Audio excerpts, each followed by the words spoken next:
E aí, galera, tudo certo? Vamos bater um papo aqui com o Adalberto. O Adalberto tem uma trajetória fantástica no mundo do minério, no mundo de metalurgia. Então a gente vai entender muito desse mundo.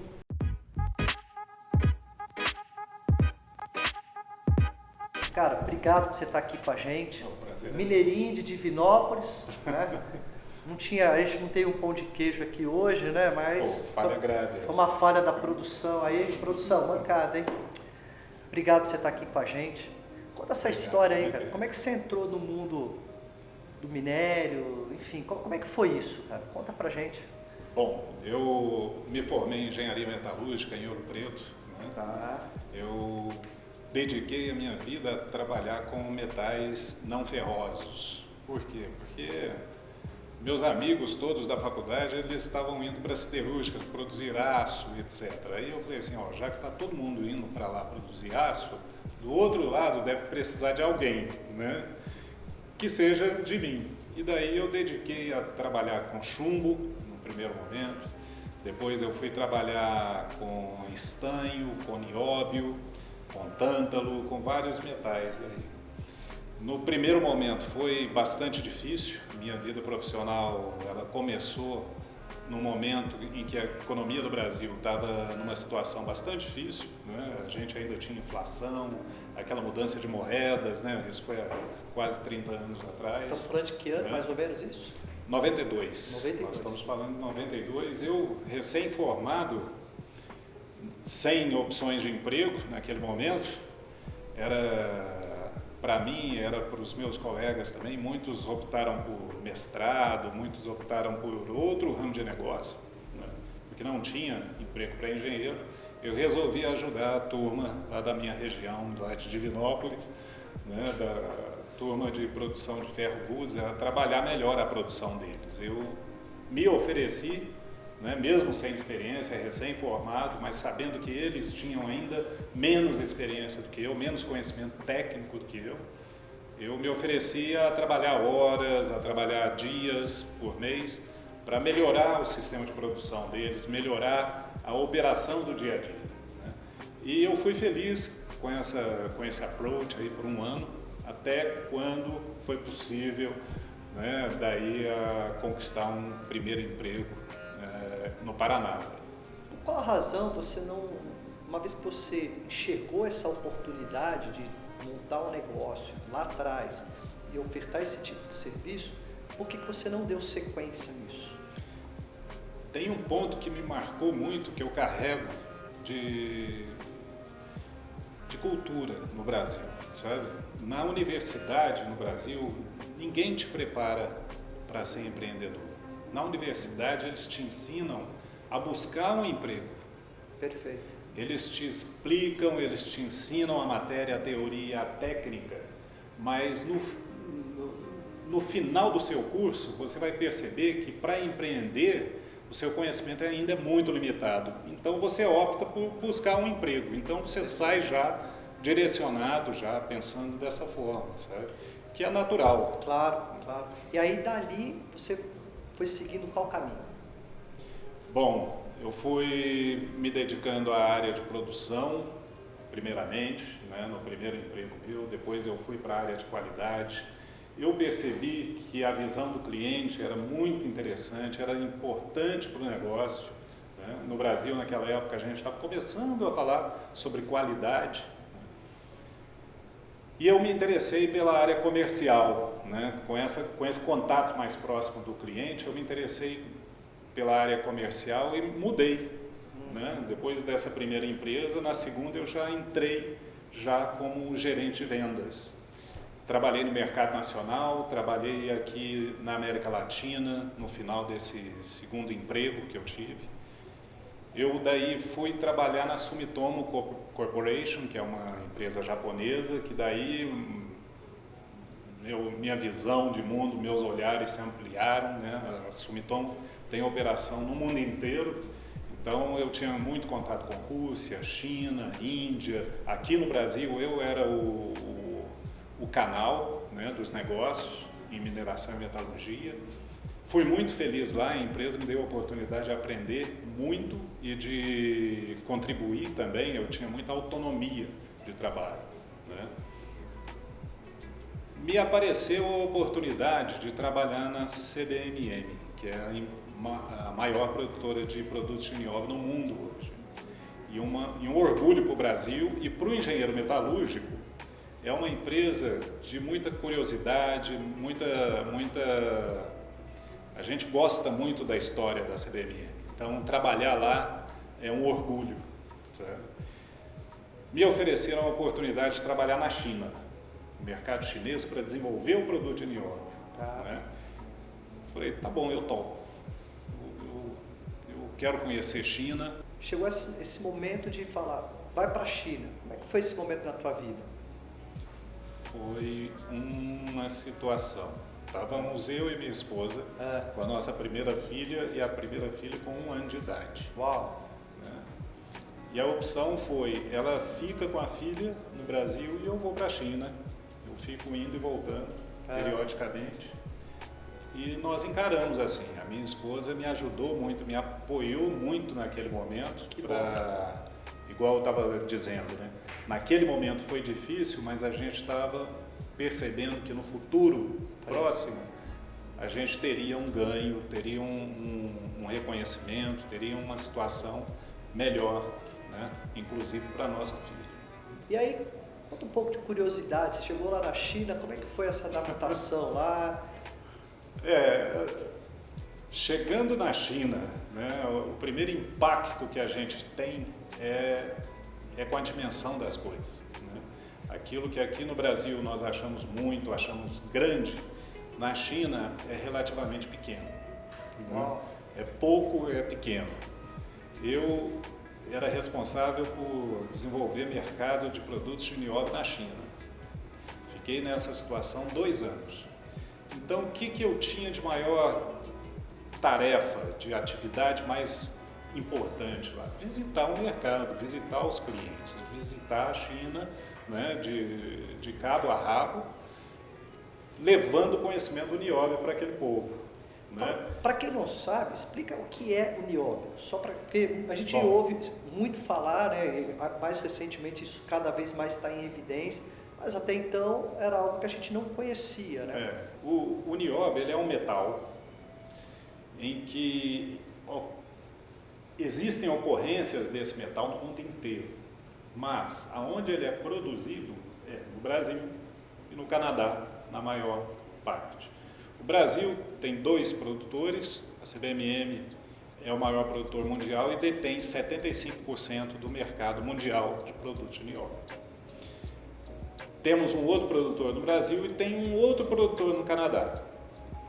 As demais ocorrências no globo terrestre, que chegam a ser quase 100 ocorrências, elas não têm sido exploradas, né? Devido à viabilidade econômica, limitações de logística, etc. Então, o que é o nióbio? O nióbio é um metal que vem do minério chamado pirocloro, minério esse que contém algo em torno de 2 a 3% de óxido de nióbio. Então, qual que é o trabalho da CBMM? É pegar esse minério que tem 2% de nióbio e transformar num produto de nióbio, no metal nióbio ou no metal ferro nióbio, que é o mais comum, e comercializar, transformar esse minério numa forma comercializável, utilizável. Daí, essa forma final, ela tem pelo menos 60% de minério de nióbio contido. Nós temos que enriquecer esse minério de 2 até 60%. Então, existe aqui, nesse meio tempo, um longo processo produtivo. Né? A CBMM ela não vende minério, ela vende nióbio, o metal. Né? Esse metal ele é usado hoje, em grande parte, na indústria automotiva, na indústria de óleo e gás e na indústria de aços estruturais. A adição de nióbio no aço, se você colocar 200 gramas de nióbio em 1 tonelada, em 1000 quilos de aço, você já provém características, propriedades mecânicas nesse aço muito superiores. muito superiores a ponto de reduzir a sua necessidade em aço de 20% a 30% numa estrutura civil. Certo? Então você usa muito menos aço e o aço que você usa ele é mais resistente, ele é mais tenaz. Né? Então o nióbio ele é usado como uma adição, mais comumente usado como uma adição na indústria de aço. Né? Hoje a gente tem um grande mercado na Ásia, a Ásia como um todo, China e o restante, são responsáveis por 65% do mercado de ferro-nióbio e produtos de nióbio no mundo, e o restante é dividido entre a Europa, Estados Unidos e a América do Sul. A América do Sul é um mercado, é o menor mercado. Né? Então é muito excitante trabalhar com isso. Além de ser o maior mercado atual, a Ásia é um mercado com maior potencial de crescimento. E eu, estando lá, na China, aquilo ali eu guardo até hoje os relatórios de visita a clientes, foram 85 visitas em 2 anos. Cada visita era uma semana de trabalho. Então, se 2 anos tem 104 semanas ou 110 semanas, né? 80 dessas semanas eu estava viajando pela China. Né? Eu tinha um apartamento em Beijing, né? Mas era pro forma, ficava mais em hotel do que naquele apartamento. E aí, com essa trajetória toda, todo esse conhecimento, toda essa bagagem... Eu sei onde é que você quer chegar. Eu vou chegar. E nesse momento agora, né, de caminhos e de possibilidades de empreender. Né? É verdade. Como é que é isso na tua cabeça, né, um profissional que já tem aí uma larga experiência no dia a dia dessas grandes corporações, e aí, vamos encarar algo diferente. Como é que é esse momento na tua vida? Porque isso também é um momento que na vida de muita gente que vai tomar uma decisão, às vezes de não seguir uma carreira como executivo e empreender, porque de alguma forma enxergou alguns ativos, enxergou algumas possibilidades, enxergou as dores, né? Porque conhecimento ele ajuda a gente a entender quais são as dores que o mercado de alguma forma está ali sinalizando, né?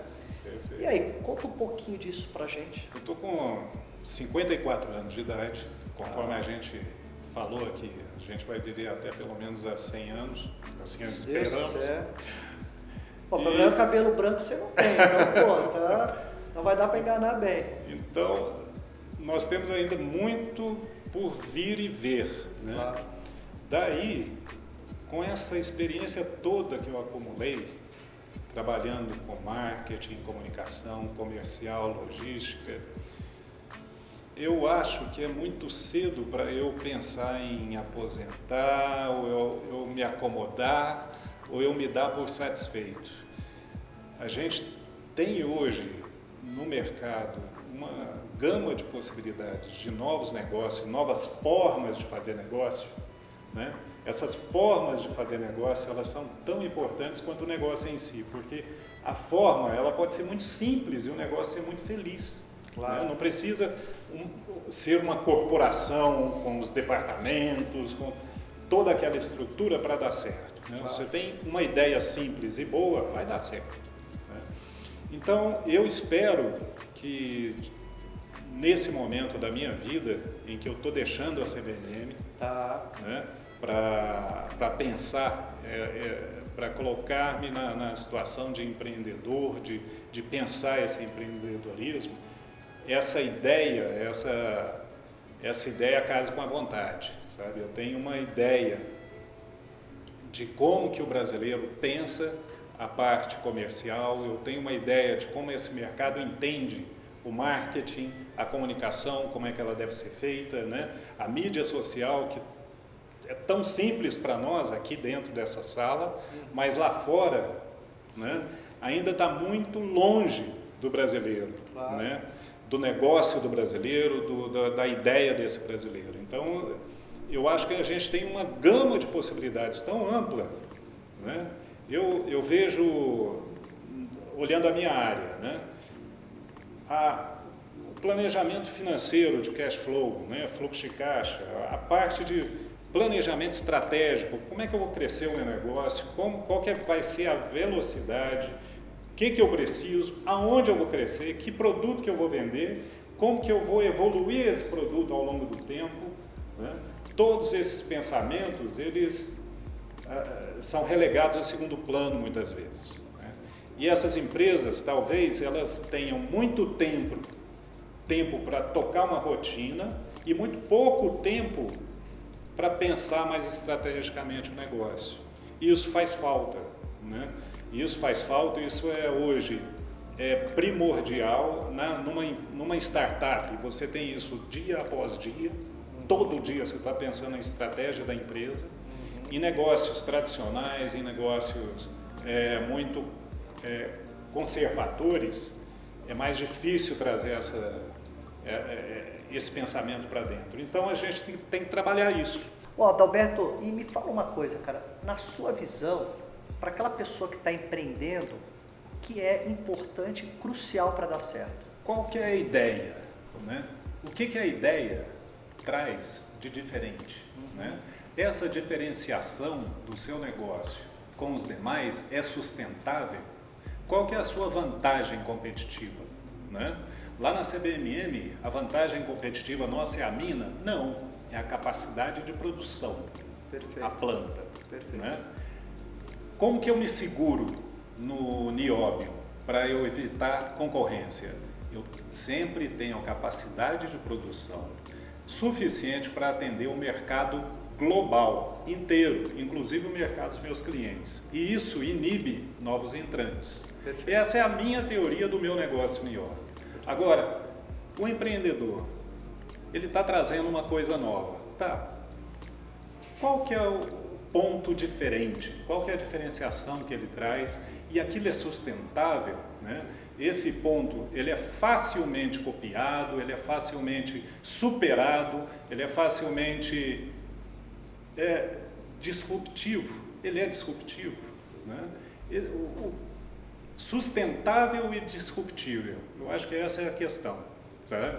Para se tornar sustentável, essa diferenciação tem que ser, ela tem que existir e ela tem que durar, permanecer. Cara, obrigado por você ter compartilhado aí essa trajetória, obrigado por você ter compartilhado a sua história. E, gente, é isso. A gente que tem a veia de empreender, a gente que tem a veia de negócio, a gente não para, né? E acho que é um pouco disso aí que é o que você está buscando e que você vai trilhar como uma vida de negócios, né? É isso aí. Muito obrigado pela oportunidade. Isso. E eu vou ficar em contato com vocês aqui. Da próxima vez eu vou te trazer as novidades. Beleza. Tá? Gente, obrigado aí. Bate-papo aqui com o Adalberto. Olha que mundo tão diferente, né? Falando de minério, falando de tantas coisas. Empreender, a gente pode empreender em qualquer lugar. Quando a gente quer, a gente faz acontecer. E otimismo, certo? Certo. É isso aí, cara. Obrigado. Obrigado. Valeu, gente.